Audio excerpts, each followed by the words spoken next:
Hello everyone, अस्सलाम वालेकुम। मैं हूं अकबर हुसैन और ये जो आपको दिखाई दे रहा है कि ये कहते हैं show that M naught of t, यानी moment generating function about origin जो है वो मोमेंट जनरेटिंग फंक्शन एक्सपोनेंशियल की power mu t plus half t square sigma square, यानी वो कह रहे हैं कि इसको शो करना है कि ये इसके बराबर है किसका, M G F of normal distribution. आपसे कहा जाए कि M G F of normal distribution मालूम करें, या फिर इस तरह से कहते हैं कि शो डैट एक्सपोनेंशियल की power mu two plus half t square sigma square, ये आपने प्रूव करना है।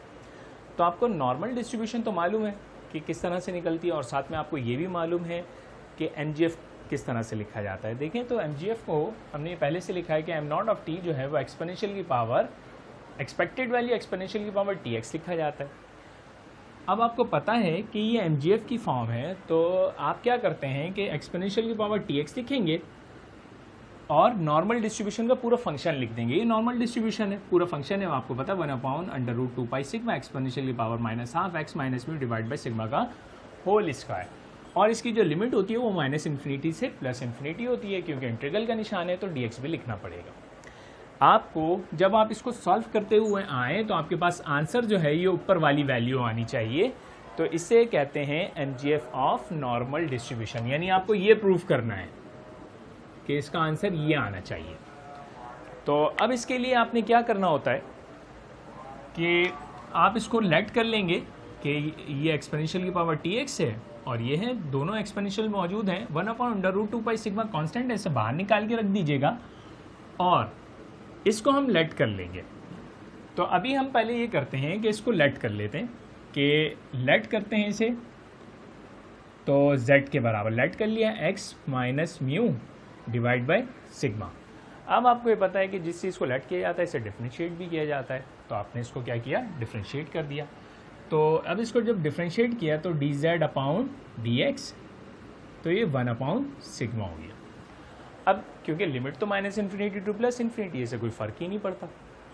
तो अब आप क्या करेंगे कि यहाँ से x की और z की वैल्यू निकाल लेंगे। देखें भाई, x की और dx की, इनकी वैल्यूज़ dx की जगह भी आपको रखना है और x की वैल्यू भी निकाल के रखनी है। यहाँ पे x मौजूद है, तो इन वैल्यूज़ को आप किस तरह से निकालेंगे कि यहाँ से सिग्मा चला गया यहाँ मल्टीप्लाई होने के लिए और म्यू प्लस होने चला गया, तो x इसके बराबर हो जाएगा, x बराबर हो जाएगा z सिग्मा प्लस के म्यू के बराबर। और यहाँ से आप अगर dx की वैल्यू निकालते हैं तो dx इसके बराबर हो जाएगा dz ऑफ सिग्मा के। इन वैल्यूज़ को इधर पुट कर दीजिए। अब मैं ये कांस्टेंट है इसे उठा के बाहर रख रहा हूँ, यहाँ देखें 1/√2 पाई सिग्मा, और फिर उसके बाद माइनस इन्फिनिटी से प्लस इन्फिनिटी, लिमिट्स को कोई फ़र्क नहीं पड़ता। अब देखें एक्सपोनेंशियल की पावर टी एक्स है, एक्सपोनेंशियल की पावर टी एक्स की जगह क्या रखूँगा, एक्स की वैल्यू क्या है, z सिग्मा प्लस का म्यू, ये आपने रख दिया। इन वैल्यू को उठा के बाहर रख चुका हूँ। अब ये देखें इसकी जगह क्या लिखूंगा, एक्सपोनेंशियल की पावर माइनस का हाफ, और इस पूरे को हमने क्या लेट किया था, z, इसके ऊपर स्क्वायर रख दीजिए। और dx, dx की जगह क्या लिखूंगा, dz सिग्मा, dz और सिग्मा। इस सिग्मा से ये सिग्मा कैंसिल हो गया। अब आप देखें, अगर मैं इनको अलग अलग करना चाहूँ, एक्सपोनेंशियल की पावर टी जेड सिग्मा इसको अलग कर दिया, एक्सपोनेंशियल की पावर टी म्यू इसे अलग अलग कर देते हैं, तो देखें 1/√2 पाई बचा इधर, माइनस इन्फिनिटी से प्लस इन्फिनिटी, इन वैल्यूज़ को अलग अलग कर रहा हूँ। एक्सपोनेंशियल की पावर टी को अंदर भेजा तो टी जेड सिग्मा, एक्सपोनेंशियल की power T mu, T mu पहले लिख दिया, टी बाद में लिख दिया, और एक्सपोनेंशियल की पावर माइनस का half z square d z, इन वैल्यू को लिख दिया मैंने इधर। और अब इधर देखिए कि अगर हम इसको प्रूफ करने के लिए जाएं तो देखिए ये कहता है एक्सपोनेंशियल की पावर म्यू टी, इसका मतलब है इसे उठा के मैं बाहर रख दूं, एक हिस्सा मिल गया हमें अपने प्रूफ का, एक्सपोनेंशियल की पावर म्यू टी, इस म्यू टी को उठा के बाहर रख दीजिए। एक्सपोनेंशियल की पावर म्यू टी को उठा के यहाँ रख दिया, 1/√2 पाई यहाँ लिख दिया, माइनस इन्फिनिटी से प्लस इन्फिनिटी, और ये दोनों बेस सेम है तो पावर्स क्या होंगी, ऐड हो जाएंगी। और अगर मैं इसमें से माइनस का हाफ कॉमन निकालूँ तो ये क्या बन जाएगा, देखें एक्सपोनेंशियल की पावर टी जेड सिग्मा और प्लस किया तो ये तो माइनस है, तो Z square upon 2 D Z. अगर मैं इसमें से माइनस का 2 कॉमन निकाल लेता हूँ तो ये बन जाएगा प्लस का जेड स्क्वायर और माइनस का 2 जेड सिग्मा।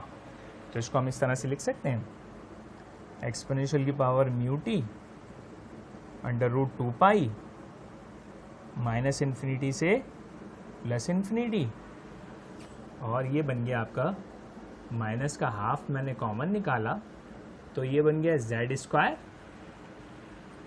प्लस का हो गया, और ये माइनस का 2 जेड टी सिग्मा।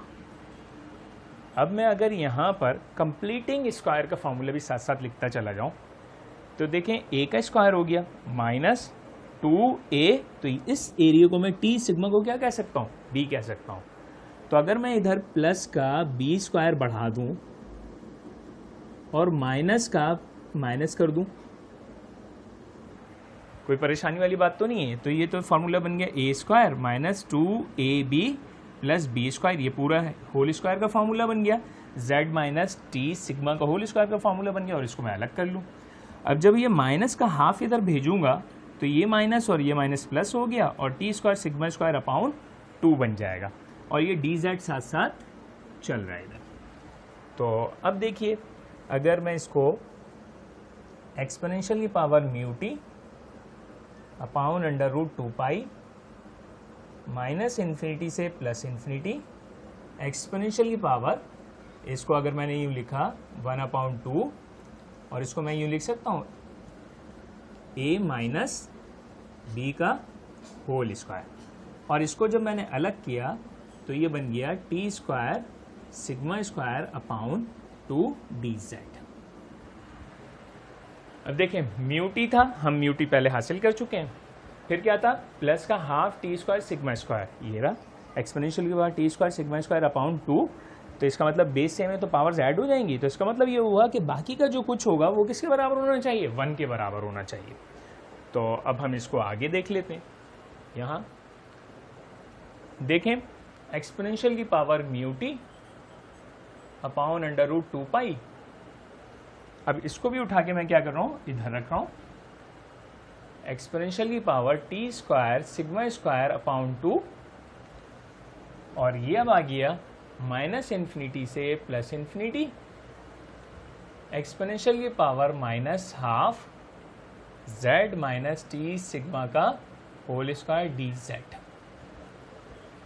बस याद रखिएगा कि अगर बेस सेम है तो पावर ऐड हो गई तो ये ऊपर वाली चीज़ आपको मिल जाएगी, लेकिन ये जो 1/√2 पाई है माइनस इन्फिनिटी से प्लस इन्फिनिटी, और ये जो पूरा है ये किसके बराबर है, 1 के बराबर है। अब हम इसको देख लेते हैं, इसको लेट कर लेते हैं y के बराबर। देखें इसको हमने लेट किया y के बराबर z माइनस टी सिग्मा।